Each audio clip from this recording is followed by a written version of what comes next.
Hey guys, welcome back to Clownfish TV. This is Neon. We're going to talk about Kotaku being Kotaku. Kotaku is blaming Pelosi's husband being attacked on Gamergate. Yeah, remember Gamergate? Google it because it's so far in the rearview mirror. But for these gaming journos, it's like it was yesterday. They keep wanting to bring it back. It's freaking bizarre. Why would you want to bring that back? We've done a couple of videos about this before that over the last 2 or 3 years, there have been all these articles trying to resuscitate Gamergate. Now, for those of you who aren't aware, and there are different takes on what Gamergate actually was, let's just say there was some disagreements between gamers and gaming journos, and some stuff happened, and it's a very long, sordid story. I was not there for it. I didn't even know it was going on. To be honest, so I've had to read up on it, but there was a lot of drama. Basically, a lot of the stuff that's going on right now, the divide between nerds, fans, and the media that caters supposedly to nerds and fans having a political agenda seems to have started there or germinated there. But Kotaku just can't get over it. And look, I honestly think this website is going to be shut down pretty soon or sold off pretty soon. We're going to do another video later today talking about Anime News Network. They have been sold off. It's going to continue because they're not sustainable. These activist mouthpieces disguised as pop culture and video game news sites are not sustainable because of shit like this, basically. Because of shit like this. So we're going to talk about this. Before we get into it any further, please subscribe for more pop culture news, views, and rants. Guys, over 280,000 subs. Thank you so much for the support. We do talk about pop culture. We talk about games, the gaming industry. We have a gaming channel. We've got the Clownfish Gaming, Clownfish Studios on YouTube, and also Clownfish TV Gaming on Twitch. We're pretty invested in video games. We love video games over here. We do game. And somehow I missed Gamergate because I really was not paying attention to these sites because I realized a long time ago that they didn't really speak for most gamers. They were very out of touch. And this just shows how desperate these websites are to try to claw back their audience. They're going to resort to this kind of clickbait because of course they are. They know it gets hits. They bring up Gamergate just last week. Like, you can't tell me there's not some collusion going on behind the scenes here. Just last week, we had a story going around that gamers were more prone to being racist and sexist. Last year, we had, the far right is using video games and tech to lure and radicalize teenagers. A year or two before that, we had this ridiculous, look at all the ads, ridiculous article on the New York Times. Got picked up a lot of places here that Fortnite would turn your young boys into alt-right Yahtzees, because that's the goal. Because it's popular. Gaming's popular. Gamers are not going down without a fight.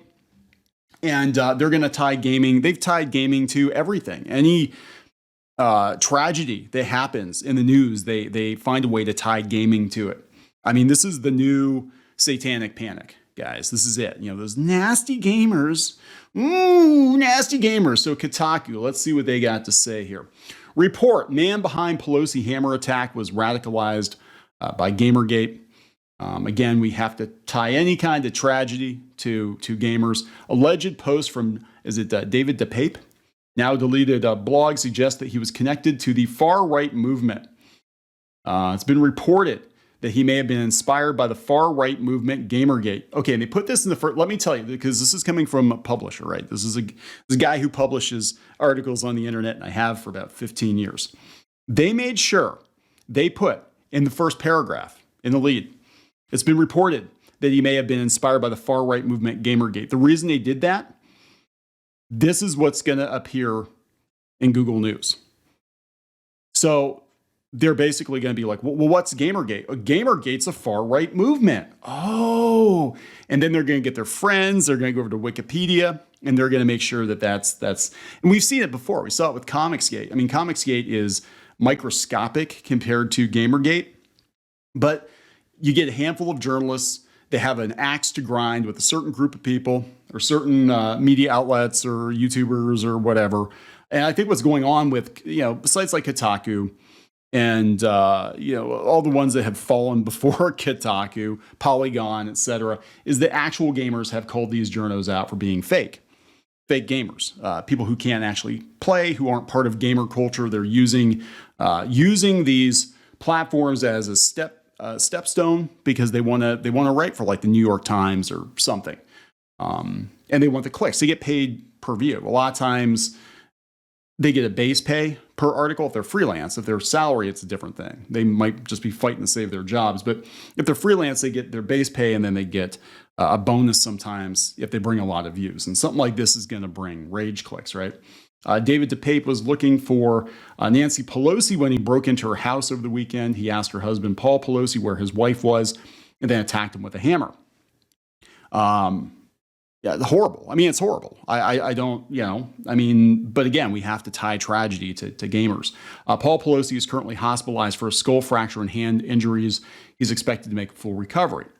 Okay, the attacker reportedly ran a now deleted Wix blog where he posted conspiracy theories. Of course, we got to bring all this stuff into it. QAnon, the Holocaust, sex rings, the pizza thing, and COVID. How did I get into all this? He allegedly wrote on August 23rd, Gamergate. It was Gamergate. Boy, that's really on the nose, isn't it? Gamergate made me do it. This is like the shooting in New Zealand. PewDiePie made me do it. Here we go. Look, they want this to come up in the search results. Gamergate was a hate movement that started in 2014, but still exists in various forms today. Its proponents claim to champion ethics in games journalism. In practice, they harassed and threatened women who worked in games or wrote about them. Okay, this should not happen. This shouldn't happen. Gamergate was not a legitimate criticism of journalistic objectivity, but a label that allowed small and sad individuals to weaponize their bigotry. Gamergate didn't invent right-wing extremism, but it taught a segment of internet conservatives that they could shut down the growing influence of feminism if they used targeted citations, please. Citations, please. Feminists such as Anita Sarkeesian, Felicia Day, and Brianna Wu have received death threats. Nobody should get death threats, male or female. For nearly a decade, women faced increasing scrutiny and harassment for daring to write about video games at all. Actually, some of the most influential game developers of all time were women. I'm just putting it out there. If you're reading this in 2022, you probably know that these culture warriors lost the battle. Did they? I don't know. If you're writing about this in 2022, you'll realize that Kotaku can't let it go. We're talking damn near a decade after the Gamergate debacle, and Kotaku and Polygon cannot stop talking about it and tying everything wrong with society to Gamergate. Gaming communities are more conscious about gender equality than they were a decade ago, and the industry has improved on diversity over time, but people who are radicalized through the movement would go on to support other extremist causes. Their tactics were so cohesive that Trump got elected. So they're blaming Gamergate for Trump getting elected, I guess. Gamergate personalities were also key in organizing. Wait, do we have citations for any of this? Could you, what? What? Did they come out and say, like, yes, we began as gamers, and then we were radicalized by the Gamergates, and then we voted for Trump, and then we stormed the Capitol? Did they actually have proof of this? There are no citations at all. It was a CC Zhang. There are no citations at all. Twitter's not having it. Twitter's like, what the actual hell? I'm waiting for that too. Gamergate took over Twitter. It's because of Gamergate that Elon Musk made billions of dollars, and now the Gamergaters have taken over the Twitters, and then we're going to lose the democracy. Yeah, pretty much like, what the hell? Now you know this shit story narrative isn't true. Gamergate is deader than G4 TV's comeback tour. Too soon? Journalist, Gamergate was in 2014. Stop it. Get some help. I completely agree with that. Kotaku ratioed again. This is the Babylon Bee. The man had such severe mental problems, he literally thought he was Jesus for a year. He's a nudist, a hemp seller, an illegal alien from Canada who lives in a school bus. with flags all over the bus. Yeah, this is definitely a Gamergate thing. Oh my God, this cannot be real. Quartering is even like, this has to be a troll. What the actual hell? Like, I saw this yesterday and I'm like, you've got to be kidding me. You've got to be kidding me. That was the last shred of credibility. Well done. We'll just point and laugh at you now. This is about the hits, guys. I think it's also the last hurrah. I think, and again, we're going to do a video later today talking about Anime News Network getting gobbled up. Kotaku is part of a media entity that is in financial trouble right now. Okay, they've already laid a bunch of people off. They got rid of, Ian? Was it Ian Walker, I think his name was?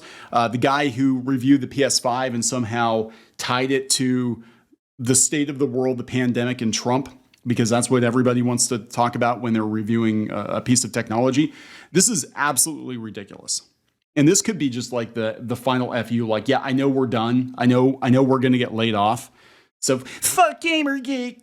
Fuck you guys. It's all your fault. It's all Gamergate's. When you got to stop the whole Gamergate curve. I don't know if they're going to. BuzzFeed's making a freaking Gamergate movie. There's like 2 or 3 projects in the works.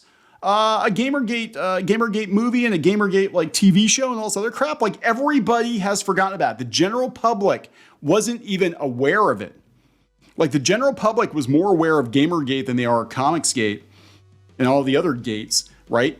But they weren't even aware that this was going on because it's such a non-issue. It only matters to Kotaku and Polygon because they were ground zero for this bullshit, and they're dying. These websites are dying. They're going to be shut down. They're going to be sold off. And this is actually going to speed that up because they could technically find themselves getting sued for defamation, slander, libel, if they go after the wrong, what is this? New scientific study finds Gamergate responsible for everything that happens. And that was 2015. Gamergate caused the Big Bang. He's a registered member of the Green Party. The guy, I didn't know that. I honestly have not been following it I just chalked it up to somebody being crazy and doing something horrible because they're crazy. God. This is ridiculous. This is ridiculous, guys. We have said before that they are literally, the media is trying to bring it back. They want it to come back because then they have a bad guy. Trump's not in office, so now the gamers are going to be the bad guy. Now Elon Musk is going to be the bad guy. We need a big bad, so we have our own fantasy Yahtzees to chase. And it's over. The general public has moved on. They don't care. These websites are going to get folded. Nobody's going to care. And it can't happen soon enough. So then you guys are all going to have to pay for your blue checks on top of it, right? So that just adds a little extra salt in the wound. You guys are going to have to pay $20 if you want your blue check. I'm going to wrap this up. Please subscribe for more pop culture news, views, and rants. We'll talk later. Don't miss Clownfish Studios' latest crowdfunder, Crimson Wren Volume 1 on Kickstarter and Indiegogo. Thaddeus Wendell's greatest treasure is out there, and it's up to young mage Crimson Wren and the crew of a rundown airship called the True North to find it. But will they find it in time? Crimson Wren of the True North is a race against the clock filled with action, adventure, comedy, and heart. This is a brand new manga-style graphic novel from Clownfish Studios. Go to crimsonwren.com or check it out on Indiegogo and Kickstarter. It ends on November 18th. That's November 18th. And now on with the video.